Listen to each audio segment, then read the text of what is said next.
Today on the Locked On Blues podcast, I'm going to be reacting to some of David Perron's comments in the Athletic article regarding leaving the St. Louis Blues and not really receiving a formal contract offer, what that sort of means for the fan base and why I at least kind of feel not disrespected, but just disappointed and let down.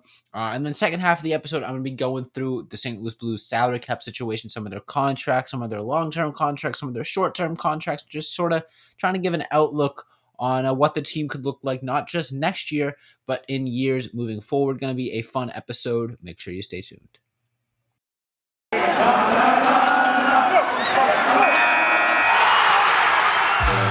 You're Locked On Blues, your daily podcast on the St. Louis Blues.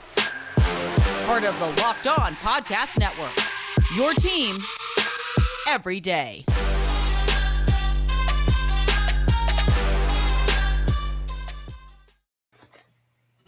Ladies and gentlemen, welcome back to the Locked On Blues podcast, part of the Locked On Podcast Network, and your number one source for daily Blues content. I'm your host, Josh Hyman. As always, if you don't know me, I've been doing this show for a while, a couple years now, tons and tons of episodes. You can check me out on Twitter at Josh Hyman NHL. I'm constantly tweeting about the Blues and other various fun stuff, just sports in general. So yeah, if you don't know me, now you do. Welcome to the show. Should be a fun one.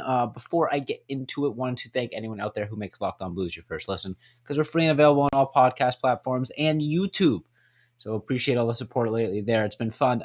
Just a quick update in case some of y'all didn't see the tweet from the Locked On Blues account on Twitter.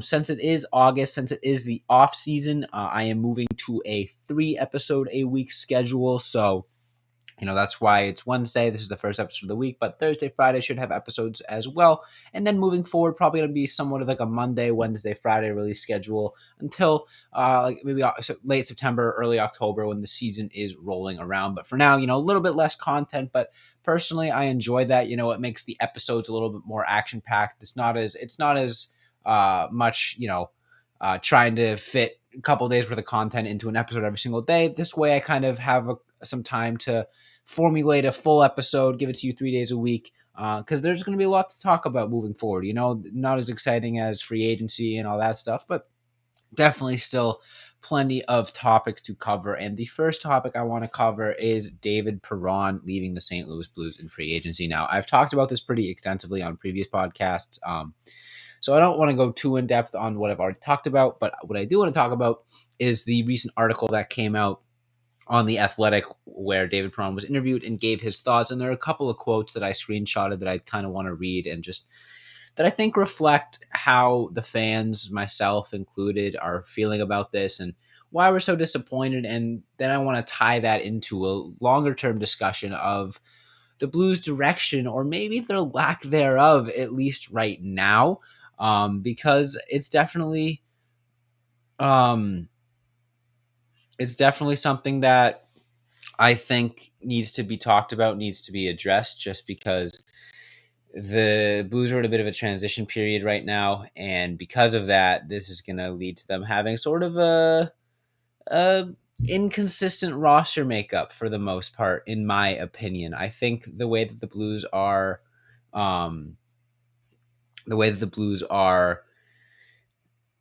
handling the offseason right now kind of leads me to believe that they're accepting the fact that this is a bit of a transition year in that sense. And they're fine with the core that they have. It didn't feel like they made a huge effort to increase their chances of competing for a Stanley Cup this season.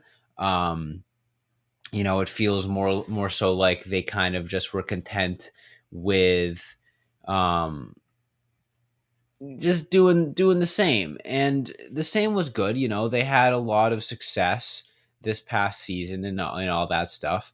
It's not like the biggest issue in the world that, the Blues that they didn't go out and add some superstar talent. But I think David Perron leaving the way he did sets a bit of a dangerous precedent, in the sense that I think the core that we know and love might not be long for this team. And that's why I kind of wanted to get into some of the salary cap info and stuff as well. By the way, just kind of a mid-episode update. The recording software that I use for audio just failed. So this episode's audio is probably going to be a little bit lower quality because it's coming directly from the video recording here. So apologies in advance. If you guys are watching or listening and the audio is a little bit worse than usual, that's if the screen was shaking a little bit. I was literally just trying to fix the audio recording live real time. It didn't work, so we're gonna use the backup audio file today. Hopefully it works. Hopefully it sounds good. Fingers crossed. Anyways, let's talk about this. Let's rip the band-aid off. So David Perron left. It was extremely disappointing. Now, the first thing that I want to, say right off the bat is the Blues do not have cap space right now. I see a lot of people saying, "Oh, they should have just given Perron an offer," whatever. With the way that their offseason went, with the guys that they signed, with the extensions that they gave out, they are out of cap space right now. Would I have chosen to keep David Perron over some of the depth signings that they made or the Nick Leddy extension or stuff like that? Maybe. However, I think the Blues had a decent vision on how they wanted to upgrade their team. Again, I still think it was a bit of a lateral move. As I was saying earlier, I think that they didn't make a ton of huge upgrades and they kind of just stayed the same, in the guys that they lost versus the guys that they brought in. But I still think they had a plan in place, and I think that the upgrades to the bottom six are going to be great, all that stuff. But do I think it was impossible for them to keep David Perron? No. I think that they could have restructured their plan to, bring David Perron back in the fold and, have him retire as St. Louis Blue like he wanted to, and that's what's disappointing to me, and that's what was inevitably disappointing to him. Anyways, I want to get into the article. I want to talk about some of his comments. So before I do that, I want to take a quick break and thank our sponsor for today's episode, and that is Bet Online. BetOnline.net is the fastest and easiest way to check in on all your betting needs. Find all your favorite sports and events at the #1 online source for odds, lines, and games. You can find reviews and news of every league, including Major League Baseball, NFL, NBA, NHL, combat sports, esports, and even golf. BetOnline continues to be the top online resource for all your sports wagering information, from live in-game betting, scores, and podcasts. They have you covered. So head to BetOnline today or use your mobile device to learn more about the action happening today. BetOnline, where the game starts. And I'll be right back with the second half of today's episode.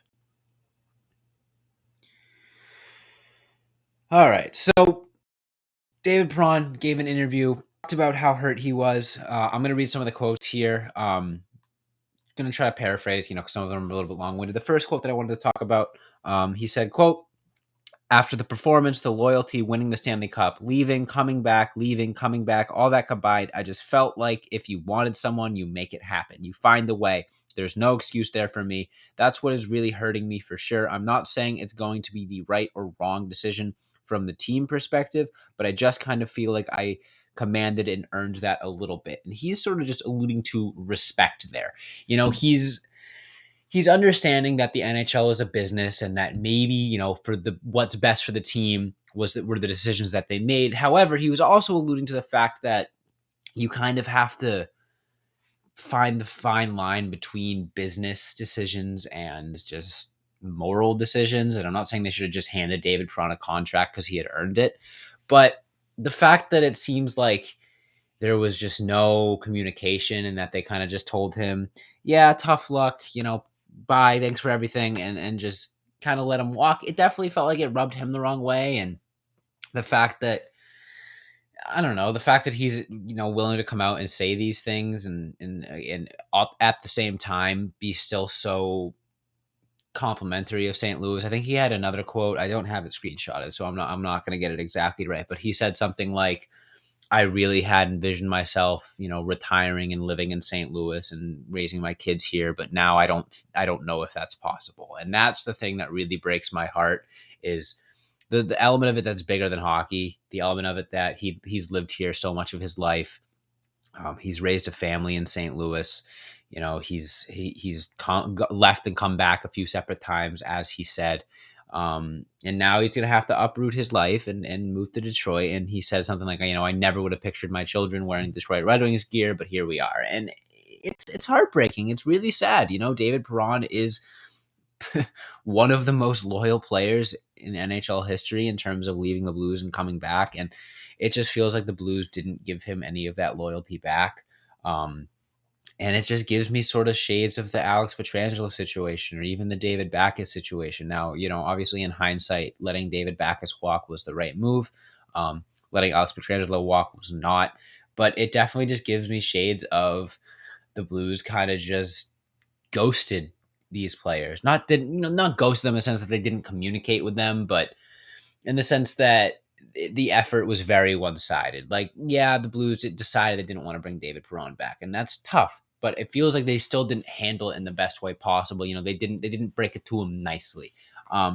I want to read the next quote here as well because I think it ties in. He said, quote, "I just felt like that it was going to be an easy extension to get done over the summer. I wasn't going to be crazy, just wanted something where I felt respected. I see my perspective. I don't necessarily see everything, but I truly believe in life. When you want to make something happen, you do. I'm not trying to prove a point. That's just life. If you want to get it done, you get it done." So that's basically David Perron refuting anyone who says, "Oh, the Blues wanted to get a deal done, but it didn't happen."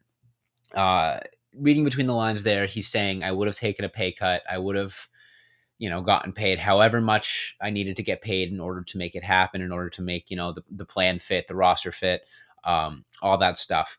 And it sounds like the Blues just didn't budge at all, didn't give any sort of effort on their end to make it work. And David Perron and myself believes if the Blues wanted to make it happen, they would have. They had zero interest at any point in bringing David Perron back. It wasn't like we'll bring him back if this works out this way. It was like, nope, it was never in their plans, and that's frustrating. It's there's only so much that you can rely on in terms of just player makeup and in your roster on paper. I think the guys in the locker room are going to be upset about David Perron leaving. I think he was a favorite amongst the players. I think he was a really good veteran presence for the younger guys. He was really good friends with Ryan O'Reilly, all that stuff. And, the players on this roster have now seen two of the more beloved guys, two of the more important guys leave in the last few years in David Perron and Alex Pietrangelo. And I don't know. I'm just a little worried that players might start to turn sour on the Blues in the sense that they're like, well, they didn't show David Perron loyalty. Why the heck would they show me loyalty? If I'm not a perfect player for their plans, it doesn't matter how much I've given to this city. They're not going to give me anything back. And I'm not saying that's the case. I know there's tons of guys who love St. Louis, and I hope there's players on the roster right now that envision retiring a member of the St. Louis Blues, but it's certainly not going to help. They love David Perron. He's been on this team for forever. And it's chances are it's going to rub some players the wrong way. And that's another thing that's frustrating. You can bring in new talent all you want, new blood all you want, but chemistry is important, and chemistry is something that you can't teach and you can't envision on paper. David Perron gelled with whatever line he was on. He made his teammates better. His teammates made him better. And I don't think that there's another player on the roster that has quite the impact that David Perron has. So he will definitely be missed. The third and final quote I wanted to read before kind of jumping into the salary cap situation of the St. Louis Blues. He said, "I just felt like I had built something so special. I was performing, and I felt like I had the support of the city behind me." He did. It takes years to do that. It does. And I was in a spot where I had that, and I didn't want to lose that. I don't know if I'll ever be able to feel that way anywhere else, and that's what's hurtful for me. When that's taken away from you, oh God, I don't know if you guys could hear that, but that was my heart shattering into pieces. Man, that quote is tough to read. Look, I kind of read between the lines for the last two quotes. You don't need to read between the lines for that one. He loved St. Louis. He had an incredibly special bond with the city of St. Louis, the fans, the area. And it felt special to him. It felt like, he wanted to retire as St. Louis Blue. I'm not saying his number would be retired, but like the whole cliche, he wanted to see his number in the rafters, all that stuff, and could still happen theoretically. But again, it definitely feels like a relationship that has a sour end, and it didn't need to. I personally don't think bringing David Perron back for 1 year versus and then sacrificing I don't know what it would have been. I'm not going to sit here and speculate, if they didn't sign Nola Chari, or they were always going to sign Nick Leddy. That's the thing I see a lot is like, they chose Nick Leddy over David Perron. No, they were always going to re-sign Nick Leddy. That was part of their plan with the defense. That has nothing to do with David Perron. They could have moved guys, sure. They could have not signed some of their depth guys, sure. I don't know.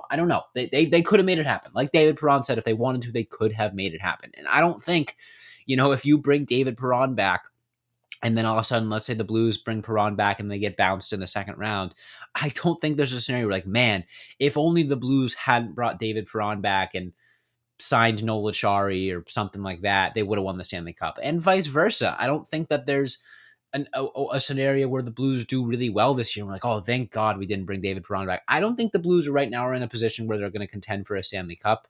They could win a Stanley Cup, but that would sort of require some luck. It always does. But I still think that they're kind of a tier below.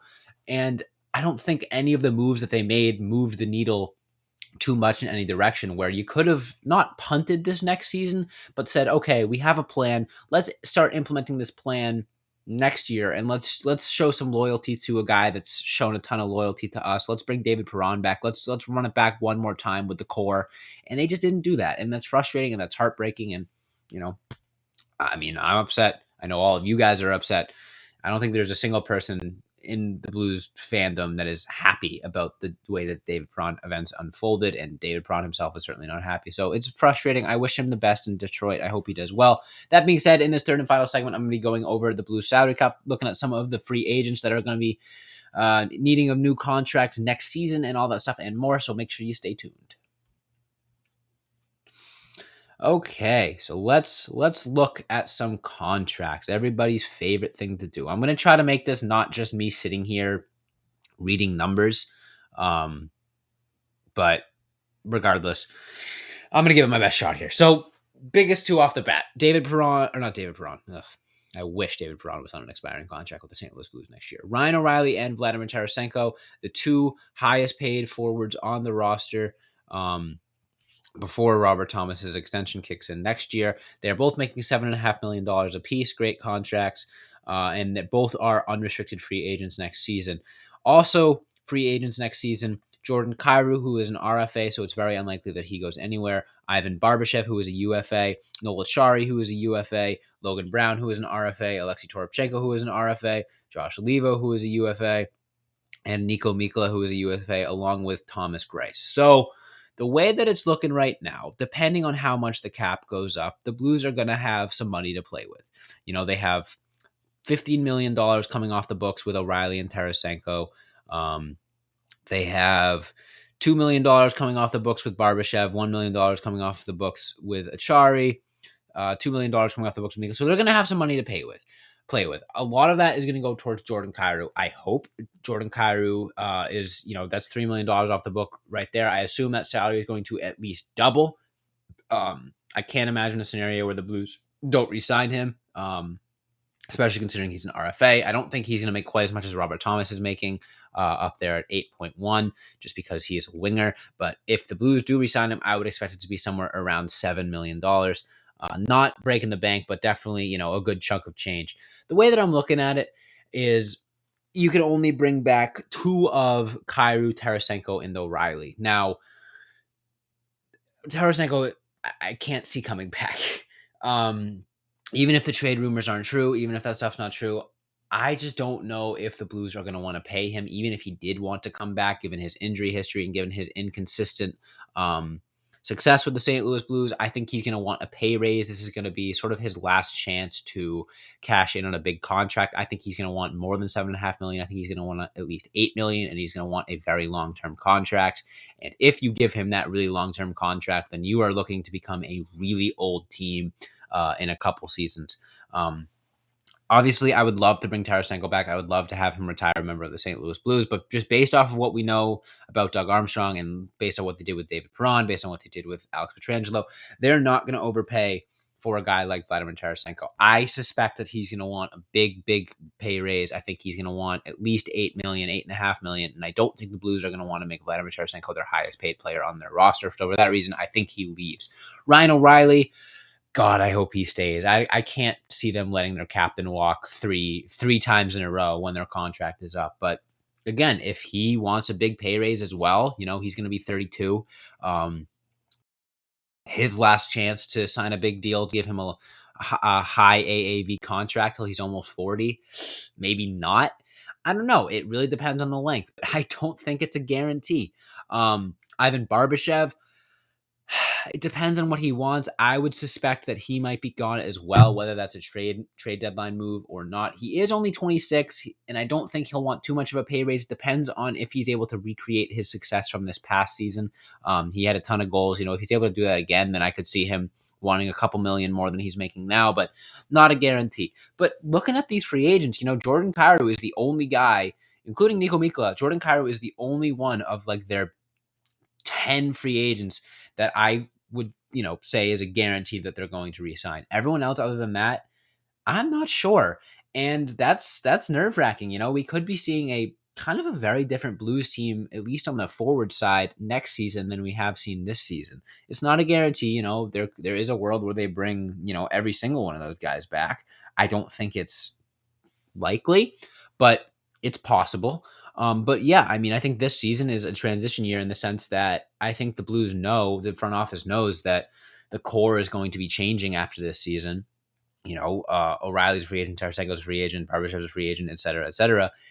Besides the defense, you don't have a forward core locked up long term. So they're going to be relying on guys like Robert Thomas and hopefully Jordan Kyrou to step up and sort of be the leaders of the next wave of St. Louis Blues success. So it's going to be interesting to see how the season plays out. I think this trade deadline could be very, very interesting if the Blues are not in a position where they feel like they're contending for a playoff spot. I think we could see, like, for example, when Paul Stastny was traded a few years ago and it kind of shocked everybody, I wouldn't be surprised to see something like that. Maybe it's Vladimir Tarasenko, maybe it's Ivan Barbashev, or someone else who's on an expiring deal. But I'm nervous. I'll tell you that much. I'm nervously awaiting the future of the St. Louis Blues. I think they're in good hands. I don't think that it's dire for them yet. They have, guys locked up that I trust long term, both on forwards and defense. Robert Thomas, I'm so happy that he's the next face of the St. Louis Blues. I think he's going to be spectacular for them for a lot of years to come. Justin Falk, even though he's getting up there in age, is a really, really good defenseman